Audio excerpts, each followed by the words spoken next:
All right, cool, you guys. Well, happy Wednesday to everybody. Love seeing all your faces on here. We have some new faces on the screen today. Kenny, did you have a question? Sorry, bro. Yeah, I was gonna say we have someone we want to call Erica Webster. I joined a few minutes late. I don't know if you got a chance to introduce her yet or anything or say hi, but Erica Webster, I met her at an open house the other day, and she showed interest in Team Fast, and so I invited her to this call. So Erica, if you want to introduce yourself real quick. Hi, everyone. Thanks, Kenny, for the invite. My name is Erica Webster, and I'm a fairly new agent. I got my license back in November, and I am actively looking for a new home. Wonderful. So, yeah. Erica, what city do you live in? I live in Antioch. Oh, you do? Okay, perfect. We're having an event at the office today. We're having a graduation for people that made it through our boot camp. But yeah, let's connect soon. I definitely want to talk with you, but have some fun here. This is a judgment-free zone. We're gonna have some fun, have some great dialogue. So Erica, thank you for tuning in. Thank you. So you guys, happy Wednesday to everybody. I'm very excited to see all of the graduates today at boot camp. It's going to be an amazing event. Excited to see you guys on the stage and celebrate your accomplishments. So without further ado, let's have, actually, I'm going to turn over to you, Jim. Jim, you've had nothing but great things to say lately. I'm going to have you bring us out on the field on this beautiful Wednesday morning. So without further ado, Jim, go ahead and bring us out on the field today. Good morning, everyone. Happy Wednesday. I want to celebrate my current win because I've been consistent with running 2 times a day, one time in the morning and one time at night. It's helping me with my health and whatnot. So that's one thing I want to share with the team is, hey, stick to your goal with your health and mental, physical, everything. And let's go get it today. Beautiful, bro. And like, how long are these runs each time? So I'm running on this program. It's a 20-day, but I'm condensing it to 10 days, and it's between 1 mile to 2 miles each run. So it could be 4 miles or it could be 2 miles. Beautiful, brother. Good for you, man. Absolutely love that. You guys, I want to share a thought with you from the book Winning. If you guys have not picked up this book, please pick up this book. We reference it a lot. Just like last year, we referenced Atomic Habits. I'm sure there's going to be another book. I'm probably going to start diving into Building a Story Brand by Donald Miller. If you guys haven't started reading that book, it's an absolute wonderful read. But I want to share this with you, and it's a really important formula. Cortez or somebody, I need you to mute yourself, or whoever just got on. Thank you, guys. All right, so let me share this with you. It says, control your thoughts and you control your emotions. Control your emotions and you control your actions. Control your actions and you can control the outcome. And that's it. Your thoughts create your emotions drive your actions, and your actions determine the outcome. I thought that was super, super powerful. I'm using this book. I've read this book, but what I'm doing with this book is I'm using it as a reference guide. Literally, there's things that I'm going to go over and over and over again because this book is, I feel it's super important. It's one of the best books that I've ever read, and I've read many, many books. And so let me say that one more time. Control your thoughts and you control your emotions. Control your emotions and you control your actions. Control your actions and you control the outcome. Thought that was powerful. I thought I'd started out with that today, and I wanted to share that thought with you. Let's go ahead and get started. So you guys, tons of things going on in the market. It is not only a competitive market, it is one of the most competitive markets that we've seen in the recent years. So I'm going to give you some high-level stats. I want to ask you some questions. I want to have some dialogue because this is what your consumers are going to ask you. So I want to make sure that your message is clear, that you understand high-level data, intel, and all the things that we should be speaking to when a client asks. Obviously, we're not going to dump everything on them, but situations are going to arise where we need to definitely bring our A game when it comes to talking about the market and what's happening. So a couple things, obviously, to talk about first and foremost. Hey, I got somebody talking, Daniel. Let's go ahead and mute yourself. All right, perfect. So the war in Ukraine, and I don't think that we need to do any disclaimers here. This is a horrible thing. We all know that. So I think that from an empathetic standpoint, we all know how crazy this is and what those people are going through. How is it affecting us here in the United States? Well, I think, and what I believe, is that we are going to see some hiccups, but I don't think that it's going to impact our industry. Are we going to get asked that question? I think that we are. And what's going to happen is that a client may just need some type of reassurance from you that, hey, PK, what do you think about the war and how do you think it's going to play out in the real estate market, right? They might not necessarily be living in fear, but they just need some type of reassurance, just like, what I was thinking about the market, wait until the market crashes. What do you think, PK? Then PK is going to be able to address that and then move on.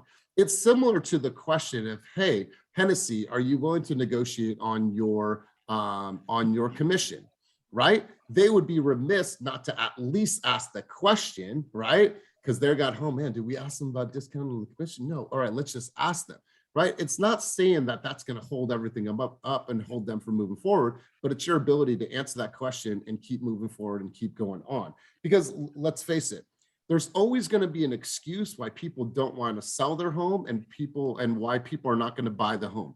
What are some of the excuses that we hear on a normal basis? Well, it's the excuse of the moment. And let me give you some examples.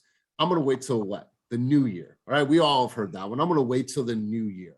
I'm going to wait till springtime. I'm going to wait till the kids are in school. Wait, I'm going to wait till the kids are out of school, right? There's always going to be a reason why people do not move forward. And so when we're looking at what's happening in the world, there's definitely going to have those questions are going to arise. I want to preface this, and I want to prepare you for that conversation.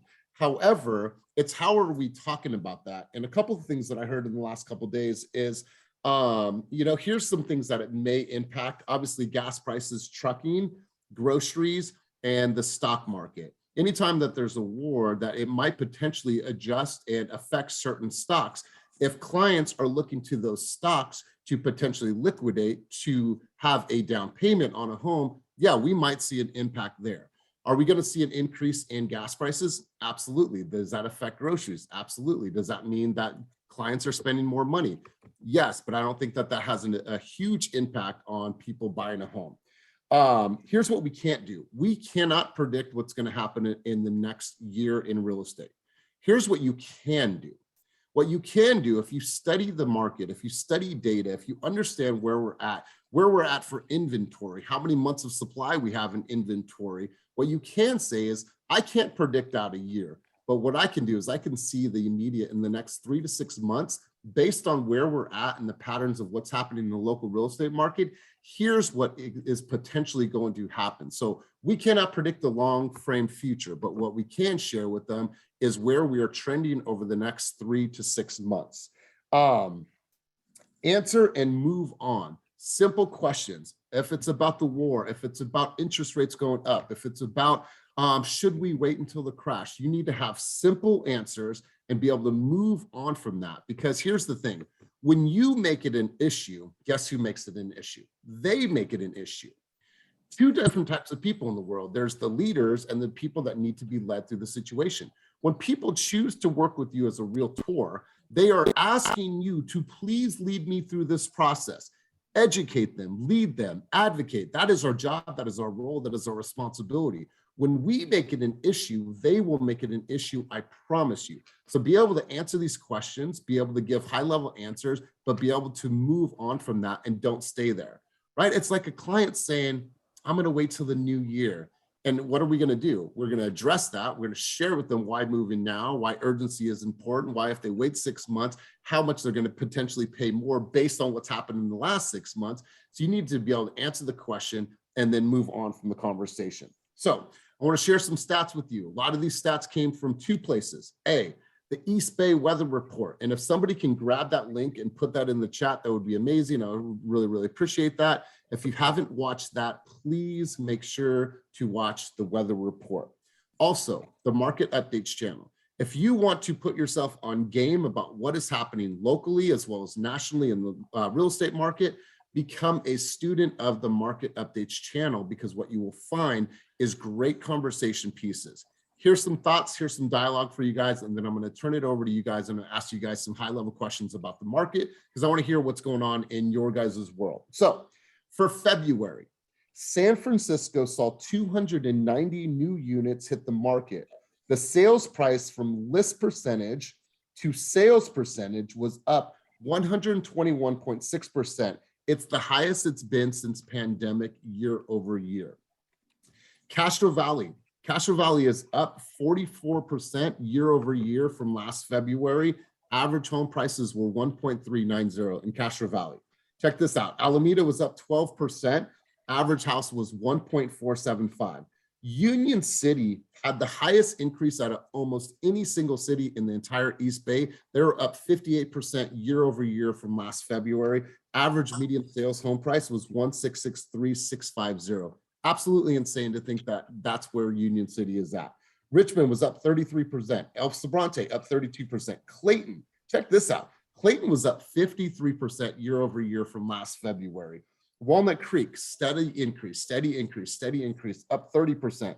And the Tri-Valley was up 20% in almost every single community in the Tri-Valley.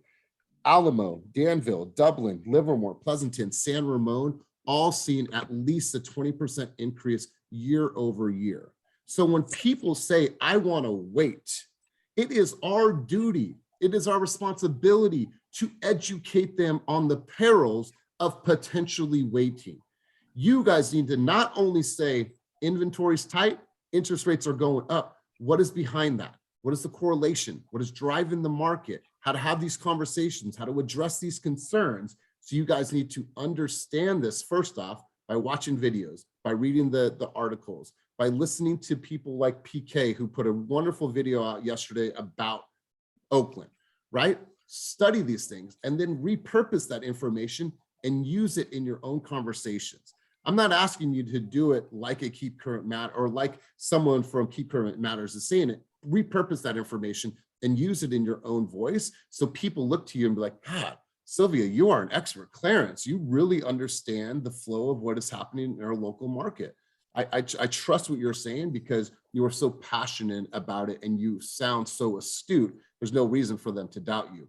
So let's do this. I want to go around the room. I want to hear what is going on. And I'm going to start with you, Jim. Jim, you've been showing homes. Is it predominantly been in Solano County? Contra Costa County and Solano, yeah. All right, cool, man. So what are some things that you're saying? A client comes to you and asks you, all right, Jim, we're looking for Contra Costa County. We want to live in either Concord or we want to live in Pleasant Hill. You know, like, give us some expectations, man. We heard it's crazy. We heard it's the wild, wild west out there. What to expect? Ultimately, I try not to talk about the market, what certain things that I don't know. So what I do know is that the housing market, everyone wants to own. Whoever wants to own, I consider them as an investor. So I try to please them with that and tell them that, hey, you're on the beginning track of becoming an investor. And I focus on that. I don't focus too much on the market because it is pretty crazy and they know that already. Cool. So if someone says, Jim, I think I want to wait until springtime, what is your response to this? I would ask them why. Why do you need to wait till springtime? Okay. And I think that there's a book out there. It's Know What to Say. It's a little black book, and maybe I'm pronouncing it wrong, but there's a line in the book and it states, how could you be certain that waiting until April interest rates are going to go down or you're going to have more inventory? Like, I need to hear we need to make sure that they are certain in their decisions and help them understand like that might not be the right way of thinking based on what's going on. So Jim, I like this conversation. PK, let's hear from you. I know that there's some construction going on behind you, but great video from yesterday. And if you haven't seen it, make sure to go and watch it. So let's do a quick summary of what you're experiencing. Let's just talk about the local market in Oakland and let's put everyone on game. So tell us about the local market in Oakland, PK, what to expect. So it is absolute insanity. Nothing has changed in terms of competition or the number of offers that are submitted on any given house, even though rates have gone up. I was actually having a conversation with my seller client yesterday because he is selling in Oakland and he wants to buy a house, and he is a mortgage lender. And when we were having a conversation, he was just shocked to see that a 4% interest rate has not slowed down people from outbidding each other and offering over asking. I do see that there are a lot of cash buyers in the market now, and that is definitely due to the fact that a lot of stockholders are cashing out and they're putting it into properties. I have clients that right now are going for absolute flips, and we are still getting outbids, even though we're completely out of range of that list price. So the way I would go about it is we don't see anything changing in terms of pricing going down or competition being decreased. The only thing that's happening is, unfortunately, it is getting more and more expensive for buyers to buy the same house because they're paying more to the banks, and they're paying, if not more, but about the same as they were months ago to buy the same house. So that's the only urgency I'm creating right now is do not wait. Because you're paying more to the banks and you're not paying less to the seller. So that's the only urgency that I'm creating in my market. Love it. You guys, we might have lifted the mask mandate, right? So it feels like from a social aspect that we're coming out of pandemic, and in some places they're still requiring us. However, the ripples and the effect that COVID and the pandemic had on the real estate market, that is not going away for a very, very long time. So the people, literally, if you were waiting 2020, I'm going to wait until this pandemic is over, most of those people, unless they've seen a 25% increase on their annual pay, they're probably not going to be able to afford a home. So this is a good conversation. Dan, so Dan's up in the Sacramento market, brother. Let's hear from you. Tell us about the market, what's happening, what are the nuances, what are the patterns, and what are you seeing up there? Yeah, so February, prices went up. So the average price Sacramento Metro for the last 7 or 8 months had been hovering between like 545 and 555. In February, it went up to 585. So a huge jump for the first time in like 7 or 8 months. And then days on market, which had been around like 11 to 13 days for the last several months, in February dropped down to 7. So February got crazy competitive.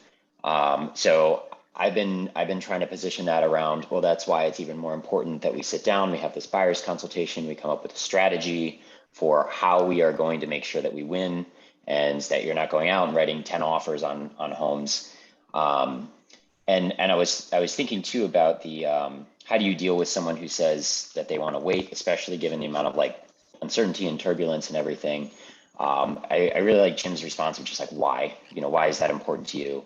And then following that up with something along the lines of like, okay, so help me understand, if we wait until June and prices have gone up another $40,000 and now interest rates are at 4.5%, what does that do to your ability to buy the home that you want? And just kind of throwing it around to them, and that like creating, I think, that like fear of loss of like, okay, maybe prices will go down. Who knows? I don't have a crystal ball, but everything I'm seeing says that interest rates are going to go up, prices are going to go up. So what happens if they're now $50,000 higher and interest rates are higher? Do you think you'd be able to get the house that you want? You guys, and I love this. I love this conversation because there's no signs of it. I'm going to give you a quick example, you guys. Last year, there was a home on the market in Patterson. If you know where Patterson is, it's really, there's not much around Patterson. It's out in the middle of nowhere. So the house was listed for $370,000. We were able to get our client in contract for $450,000. It's been less than a year. The client said, we want to sell this property. We looked at the comps. We've been, houses have obviously increased significantly. Well, we listed the house at $549,000 because there was another comp that was $575,000. This house went all the way up to $630,000. even though the client was going to pay 22.5% in capital gains because it was less than 2 years.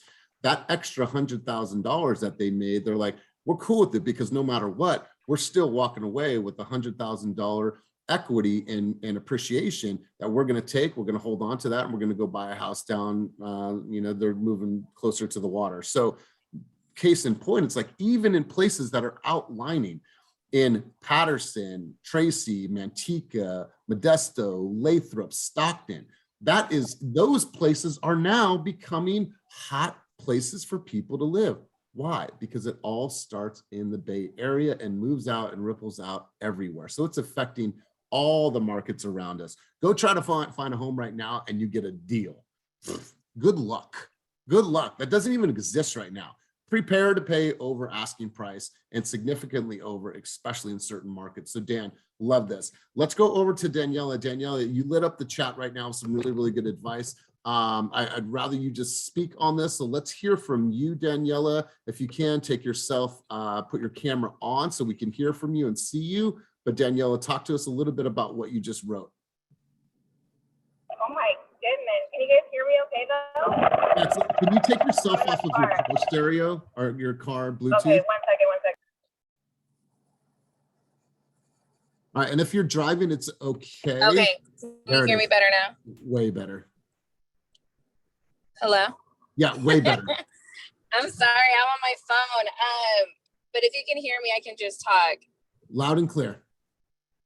Okay, so I was just saying how sometimes people will post on social, especially on their stories, and they want to share like an article or they want to share about what's happening in the market, but you just post the article. Like it maybe add like a little caption, but people don't really understand that. So if people are looking at us as, you know, an authority figure in this industry, but we're not showing up with our face and our words, people are still not going to understand. So it's just more impactful to use some of these effects that Instagram has given us. So for example, this green screen effect, you're able to use it in your stories and on Instagram Reels.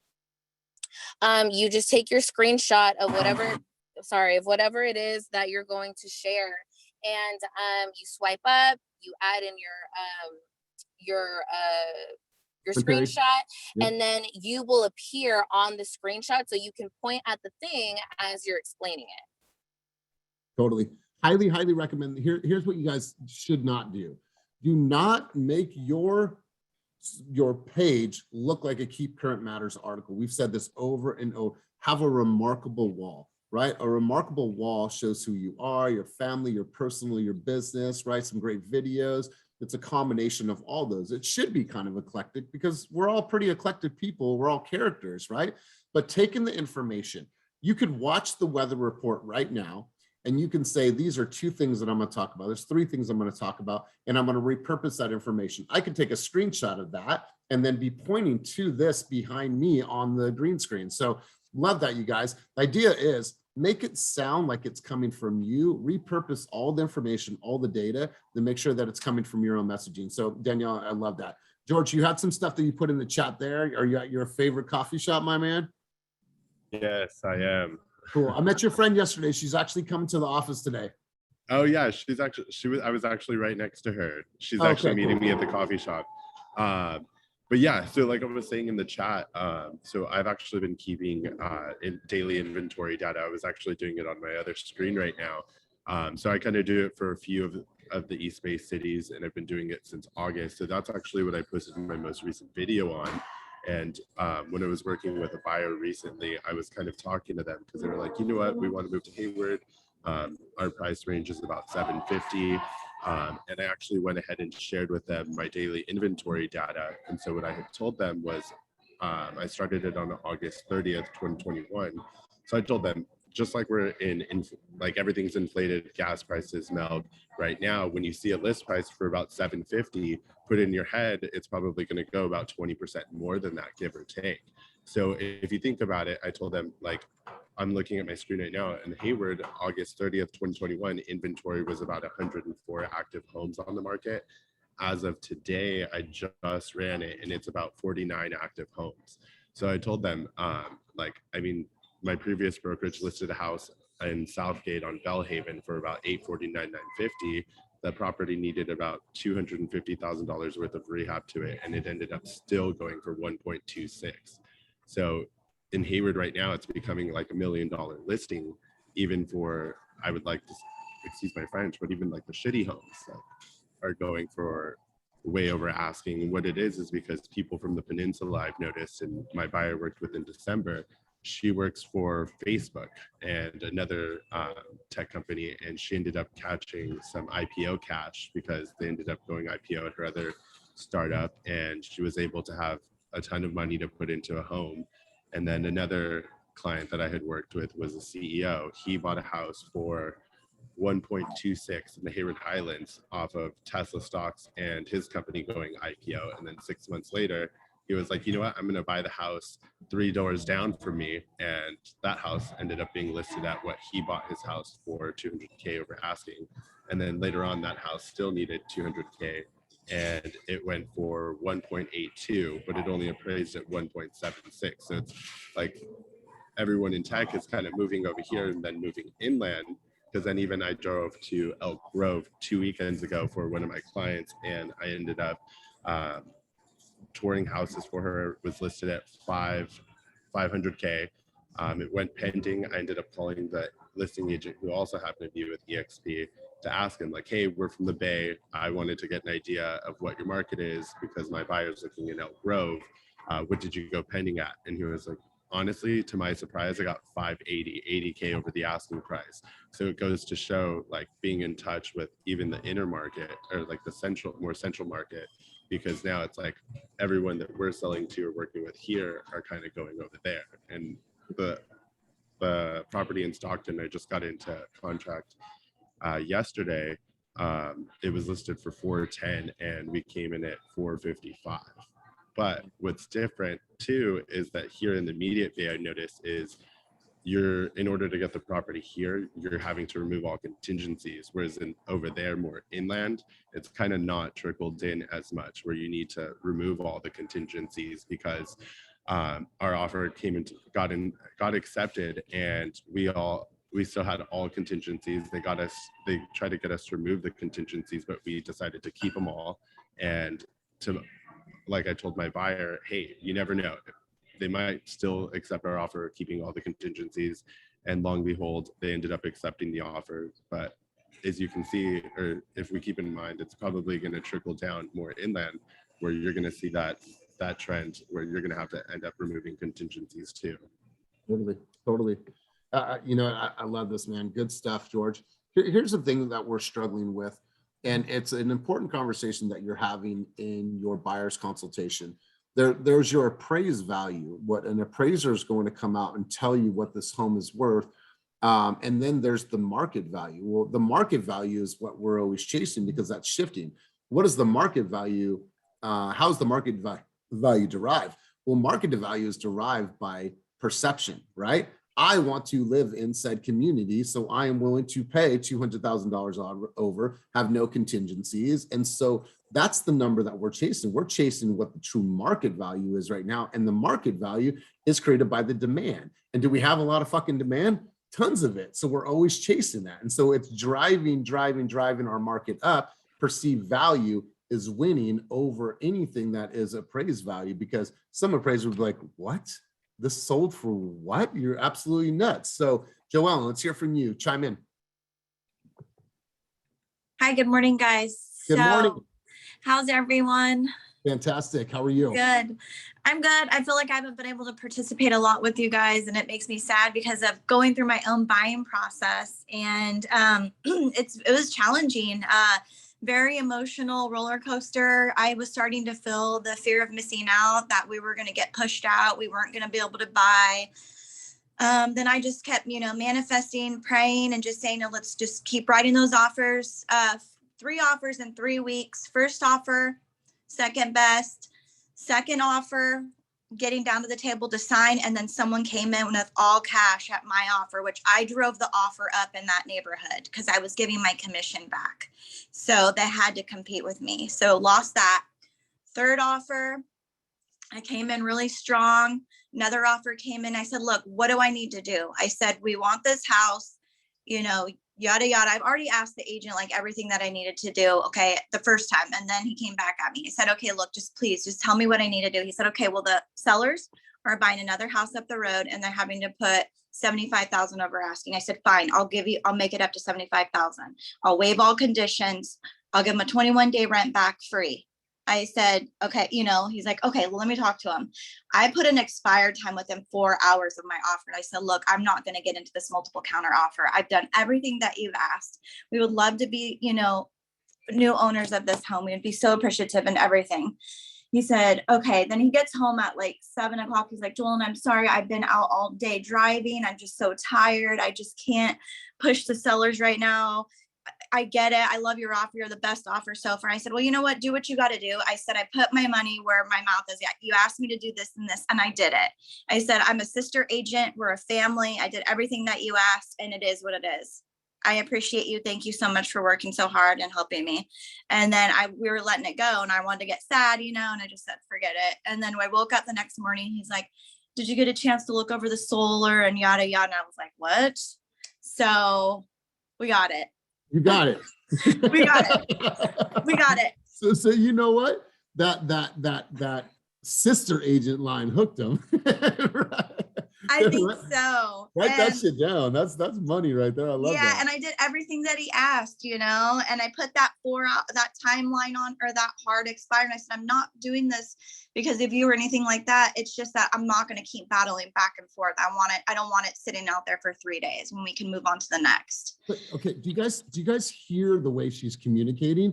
It's not that she's being brash. She's a negotiator, and she's going to negotiate like that for her clients. She did that for her own family, but the verbiage, the way that she's communicating, the way that she's putting some pressure on, like, hey, I met all the requests of your seller. I don't want to wait, and I don't want you to shop my offer. We got a couple hours. If you can do that, I'd love to move forward, because what's going to happen is you give them too much time, they're going to shop your fucking offer. Yeah, absolutely. And I was just forget it. We'll just move on, you know? Yeah. So we paid about, with my commission, we did 75,000 over asking, giving my commission back. Thank God to EXP, they allow us to do it 3 times on your own personal property. So that's something I'm definitely going to start marketing to people out there in my stories, to let them know how this helped, you know? And not only that, but I can guarantee you that within by end of summer, I'll have another 20% of equity. And by summer after that, I'll probably have at least 100 grand, because this is like a little Lafayette up in El Dorado Hills. And there is hardly anything. And we got in at a good time. So thank you, Jesus. And thank you for the training. So here's the thing, Joellen, like, how many people agree, and let's just get a raise of hands or get by a reaction below. How many people think that story right there is going to make an amazing video? Right? Okay. So telling that story, the way that she just told them, like, hey guys, I work for many clients, I've helped many clients, but I'm going to shift this conversation to me, and I'm going to share with you a personal journey and how I was able to get my family into contract. But the same strategy is what I'll do. Like, this story, like, I'm moved by it. Like, this shit needs to be documented and told to the world. Okay, I'm going to do it. And there's also another thing that I was thinking this along the way, because, you know, my husband, he's used to be a contractor, so he can look at the house and all that. No, it's fine. But I was thinking about maybe finding some contractors fresh out of school that got their license that we can bring on our team and take them on buyer showings with us and give them like a couple $100 just to, you know, so I don't know. That's an idea for everyone. If we can bring those, because, you know, right now everyone's waiving the contingencies. They just are. So I think that's a great idea. Great idea. Hey, thank you, everyone. Before we go any further, congratulations to you, to your family, to my little homie who's out there dancing. Thank you. Like, I love it. I mean, Anna just shared her story a couple weeks ago. I love hearing this, and let's put this in long form. Let this live out there forever. So, Joellen, love it. Thank you. And, like, because listen, you guys have all met Joellen, or at least heard her on the screen. She's very, very sweet. But what I heard the beast negotiator in your verbiage and the way that you're communicating, and I love it. I love it, Joellen. So good stuff. Let's continue cruising on. This is great dialogue. We have some great momentum right now. I'm going to go over to Christian. Christian's relatively new to the team, but Christian, I think, understands the market. So Christian, you know, we're new to this market. We're thinking about living in San Leandro. We want to live in Assumption Parish. We only have $900,000, but we want a 3-bedroom, 2-bath. We only want to live in Assumption Parish. So what to expect? Like, are we, you know, help me understand what is realistically happening in the real estate market. Christian, go. Okay, hi. So you want to live in Assumption Parish, and what is Yeah. your budget? 900. 900. Okay, so we're in a really, really hot seller's market right now. The normal thing that's going on in the business is people are putting over asking price. So we have to come in strong and we have to, you know, dominate the other offers.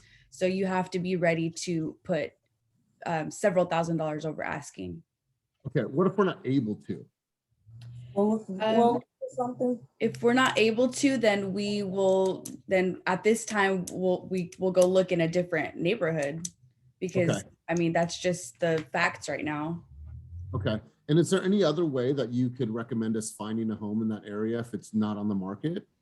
I can definitely network with other agents and see if there's anything coming soon or off market that we can snag before it hits the market. Okay. All right, cool. Cool. Love it. Love it. So I believe, and this is new to you, right? And as you grow and you hear the people in this room, like you're going to add and stack and stack and stack layers to that, like the off-market opportunities, the size of this team, grassroots campaigns where, hey, listen, if you want to live in an area and over the last couple of months, only 6 listings have came available at that price range that are 3-bedroom, 2-bath on a 5,000 square foot lot. What I'm going to do is I'm going to go out there and try to find that inventory. I'm going to knock, I'm going to ask, I'm going to drive that neighborhood. I'm going to get involved in the community, see if I can't find that inventory for you. So I got you. It's going to be a bumpy road. It's not going to be easy, but I'll tell you what, you chose the right person to work for you and to serve you through this process. So I love it, Christian. So let's do this. Let's shift gears. Let's go over to San Francisco. Tammy, I know you represent San Francisco market. What are some things that you are seeing, some patterns that you're seeing, offers that you've wrote recently? What is going on in San Francisco? So yeah, I've been actually working a little bit more in the East Bay, but I Oh, have cool. Then done tell us some what you're seeing out things. here. Yeah, but I'll let, yeah, I can chime in. So the last few deals I've been involved in, I have a listing, so that's kind of different, but working with the buyers, so far I've been fortunate to get every single offer accepted. Out of like 5, all of them are accepted. So I'm grateful for that. But what I've really seen, and this was San Pablo, Bay Point, Pittsburgh, those areas, is definitely non-contingent. 1-day earnest money deposit, usually going about 4%. But the last situation I was in about 60 days ago, the selling agent required that my buyer provide a financial statement that she would pay the difference on the appraisal price, because we came in, you know, highly above. So that was a little challenging for me, like to protect my buyer, because she was really looking to me for guidance and she did not want to go up and pay the difference in the price at all. But she's grateful it worked out. Now that property value has gone up quite a bit. So, you know, everything worked out. It came in right at the price that we were on, but she did finally say, let's go ahead. I'll provide the statement because I don't want to lose the price. The deal's just getting the property. So that was good. And then my listing in Davis, that was highly competitive. So yeah, normally I work San Francisco and East Bay, but I had in the last few months, I actually had a realtor.com lead out of Davis and sold that property, and that was competitive. I came in with the same wisdom I would provide a buyer in San Francisco, very competitive, and it was a multiple offer scenario. So we did get the offer accepted. And then my listing in 2 days, 3 days, I had 5 offers, 1 cash, the rest were financing, all non-contingent, except this Davis resale inspection contingency was in all of them. Just because of Omicron, we were delayed in getting the inspection. They were, instead of a week being out there, like a month being out to do an inspection report. But definitely being firm with my buyers which I've learned over the years, don't let them control me. I'm here to educate them. So I have to tell, I've not written an offer in the last year under 50,000 over asking on everything.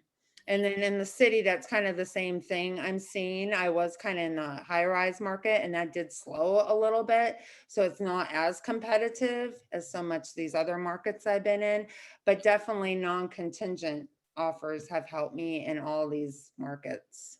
I love it. I love it. And I love that 5-year offers got accepted. Really good stuff. You guys, I want to share a couple articles with you really quick before we cruise on. There was an article here in Inman. You guys will find this in the Slack channel and market updates. 1 out of every 12 homes in the United States is now valued at $1 million or more. What you'll see here is you'll see that of the top 10 cities with the most $1 million homes, 7 are in California, according to the report, with San Francisco obviously topping the chart. And so you'll see different cities in here. It says the Bay Area has long been seen as the most expensive place to live in the country, with the median sales price of 1.4 million, thanks to its status as a tech hub. While the pandemic has disrupted patterns of work, prices have continued to grow, and even to grow in the area, even as cities like Austin have emerged as tech hotspots. So there's some really, really good articles in here. Also, I want you guys to watch this video. This is the Bay East weather report, comes out every single month. You guys can see data, you guys can see patterns, you guys can see year-over-year trends. This is free. Go to the bayeast.org website and go under, let's see, education, and it's going to be under real estate, housing, and statistics. You guys will see this video. But let's come full circle. Mr. Momentum, I'm going to go over to you, my dog. What are some things that you're seeing with the tons of experience that you've had? What's the nuances, patterns that you're experiencing? Give us an update from your vantage point on the market. Yeah, I mean, it's pretty interesting. Okay, hold on one second. I just had to block a call. As far as for San Francisco, the most recent deals that I've done, I'm seeing a couple different things. I know for sure that the sweet spot is between $1 to $2 million. So anybody, I just helped a client, get into contract recently, and it was listed for like 1.2 and we got it for 1.6. So, that'll give you an idea on, how much above asking price in some of the areas you have to be in. But also on the flip side, I helped somebody else. We're looking at $3 million homes. There was a very, very interesting to me, because there I did see, and this was very recent sale for me too, where it was, usually around that price point, depending on where it's at. Sometimes they tend to sit on the market a little bit longer, and you have some wiggle room. That one, I was able to negotiate $100,000 off. So I think when some of the realtors are out there, sometimes you can still work some things out. It just depends on the price point. That's how I see it in the city. I do have a condo coming on the market here in the next 2 days. So it's going to be interesting to see how that works out, because the other properties were single family homes, because I know the condo market is a little bit different. The condo market in San Francisco, it has a little bit softened up, I'm not going to lie, so depending on where it's at, some of them I do see above asking price. But sometimes, depending on the location, you might be able to work something out and things like that. So that's what I see here in the city.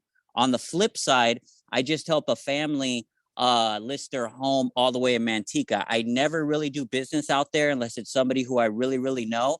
But out there, I was just mind blown. I was mind blown because we had, I just came on the market on Friday. My phone has not stopped ringing in 3 days.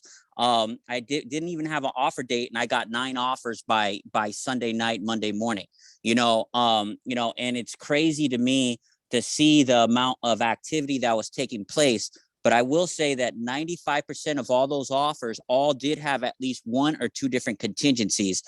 We ended up going with one that didn't have any contingencies, but I also did my research, because when somebody is going to show me a non-contingent offer and they're only coming in with 3 or 5% down payment, I just want to make sure that the client can cover, the appraisal shortfall too, just in case, of course, as a listing agent, like I'm just trying to get the best offer possible, but I'm also looking for something that's going to stick in escrow, so if somebody shows me an offer and they waived all the contingencies and I have a feeling it might come in $20,000, $30,000, less than appraisal. If I don't see proof of funds to cover it, I might not go with the top offer, so that's one thing to consider as a listing agent.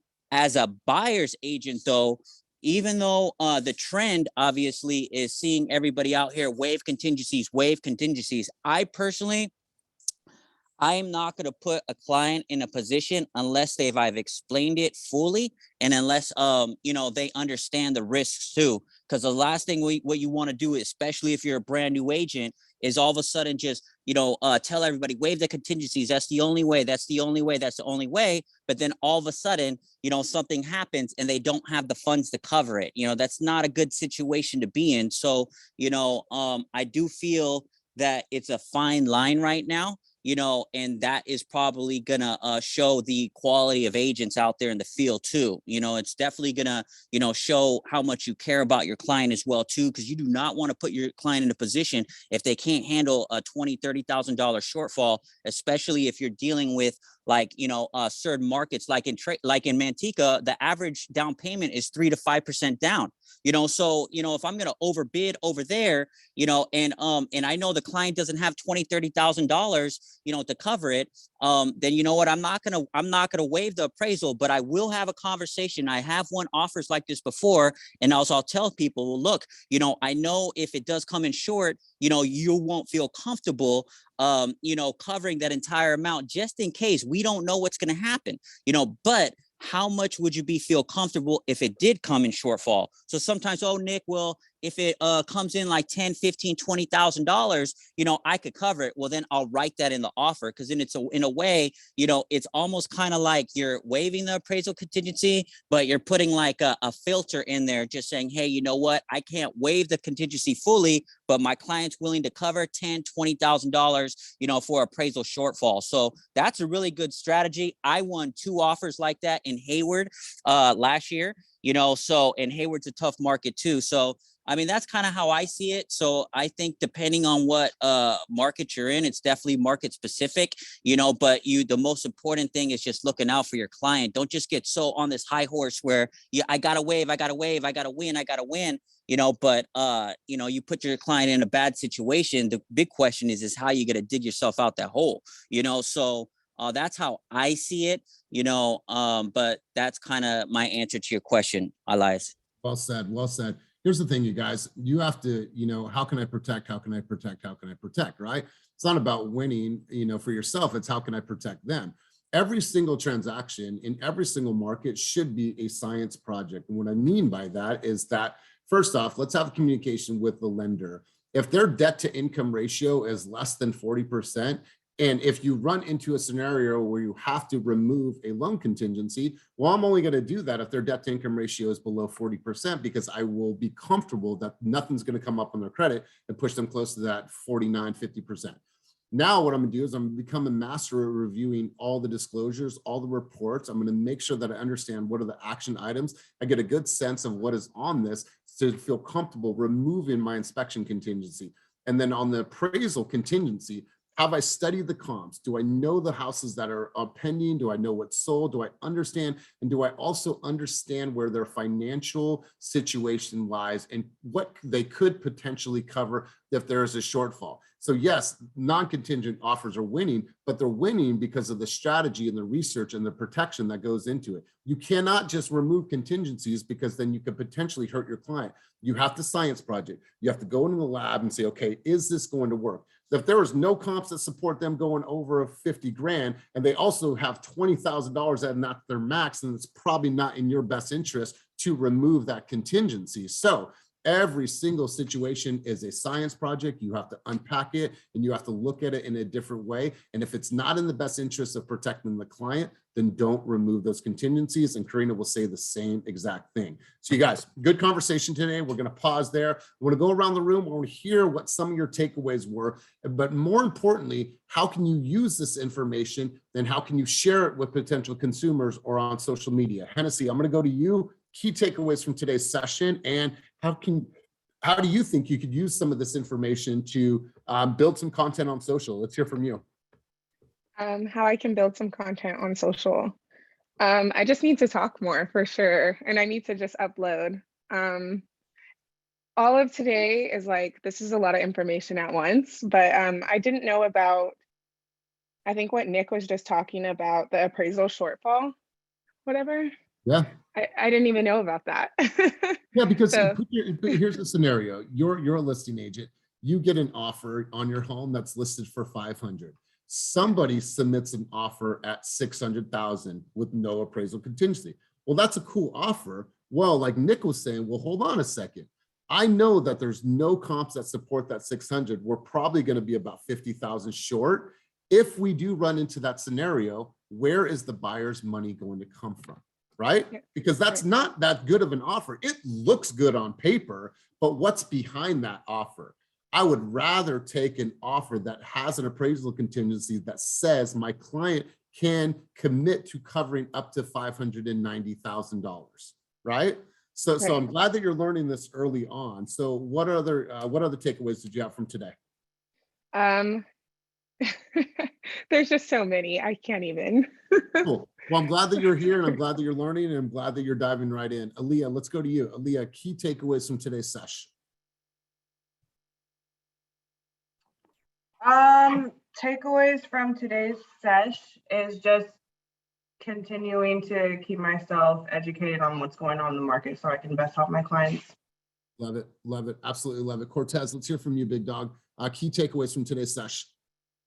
I was actually going to say the same thing. You got to keep your ears and your eyes to the market so you can be knowledgeable. So when these questions come, you can answer them because people, they appreciate that. A few of the clients I have, I be running it to them and they be like, oh man, you know what you're talking about. So right. I think just keeping your eye on the market is key.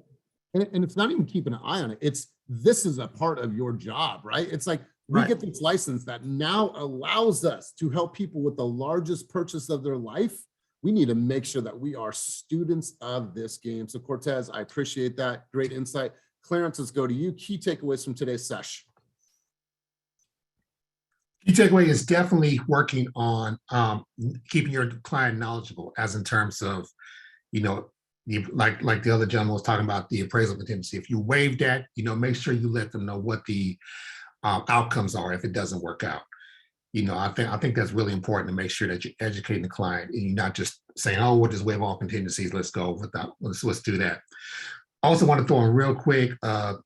California is potentially throwing an assembly bill in 1771, which for your investor clients, if it passes, the state will want to tax 25% of the profits for investors. In other words, if you're trying to flip a property and within 3 years, if it passes, the state wants 25% of the profit. So that's something your investor clients will have to look at. Awesome, man. Good stuff. And we're going to try to put on a workshop with your brother. And he's going to, help us understand some things that are happening in the investor market and how to work with investors. Michael Spivey, you had your hand up, brother. Let's go ahead and have you do your key takeaways and let's bring it home. I was going to say, oh yeah, I'm right here. Sorry, I'm eating breakfast. But it was definitely good hearing Mr. Momentum, just hearing his from San Francisco all the way to Manteca, but just overall really understand the market and being able to, for one thing, for us to understand it, but to convey it properly so that our client, whoever is out there, can really take in and understand, what's going on. So it was just good to hear how everybody's kind of working differently, hear about different areas, and good perspective. Love it. Love it. You guys, Wednesdays are going to be more of this, more of the logic, more of the thoughts, and more of the data. Mondays, we'll talk about heart. Fridays, we'll talk a little bit about heart. But I think this is a super important conversation. We're going to do this all the time. Wednesdays are going to be about the market, unless there's something else that's going to trump that. But I want us all to learn from each other. There's people on the screen from Sacramento. There's people from, San Diego, or excuse me, San Francisco, East Bay, all different markets. And what we know is that consumer behavior has changed since the pandemic. So you're going to have clients that used to go 2 neighborhoods away that are going different counties away. So this is why the collective wisdom is super important. So you guys, hopefully I'll see most of you at boot camp today for graduation at headquarters. So looking forward to seeing you guys, looking forward to celebrating you guys. Have a wonderful, wonderful day. And as always, keep it moving towards your dreams, goals, and vision, and go out and win today. I appreciate all of your input and insight. Peace.